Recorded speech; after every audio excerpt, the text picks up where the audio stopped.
নমস্কাৰ আমি আজি আপোনালোকক শ্ব' কৰিব গৈ আছো ৰিয়েলমিৰ ইণ্ডিয়াৰ প্ৰথম সবতকে মানে লোৱেষ্ট সেগমেন্টত মানে আমাৰ ভাৰতৰ ভিতৰতে সবতকে কম প্ৰাইচত মানে ফাৰ্ষ্ট টাইম ৱাটাৰপ্ৰুফ ফোন দি আছে ৰিয়েলমি কোম্পানীয়ে যোনটো খুব শৰ্টলি লঞ্চ হ'ব গৈ আছে মানে অহা 18 তাৰিখে লঞ্চ হ'ব কিন্তু আমি আগতে যেহেতু পাই গৈছো সেইকাৰণে আপোনালোকক ফাৰ্ষ্ট লুকটো আপোনালোকক দেখুৱাই আছো কেনেকুৱা ধৰণৰ লুক হ'ব ধৰি লওক এইটো আমি অলৰেডি খুলি ৰাখিছো এইটো হয় ফোন এইটো মানে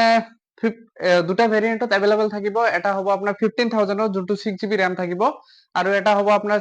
16000ৰ যোনটো আপোনাৰ 8GB RAM হ'ব ইয়াত স্পেশাল ফিচাৰ্স থাকিব আপোনাৰ 45 ওয়াটৰ ফাষ্ট চাৰ্জিং আৰু ইয়াৰ ভিতৰত বেটাৰী এমএএইচটো অলপ বেছি দিয়া হৈছে মানে 6000 mAh ৰ বেটাৰী ইয়াত আপোনালোকে পাব কিন্তু সবতকে ষ্ট্ৰেংথ যোনটো দিছে আপোনাৰ এই প্ৰাইস সেগমেন্টত মানে 15000 টকাৰ ভিতৰত আপুনি ফাৰ্ষ্ট টাইম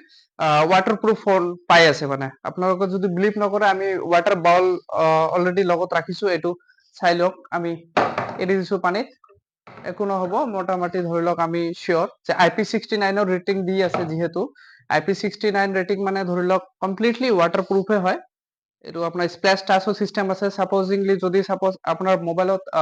পানী লাগি থাকে ডিসপ্লেটো তথাপিও আপোনাৰ ডিসপ্লেটো কাম কৰিব কোনো ধৰণৰ প্ৰবলেম নাহিব হ'ব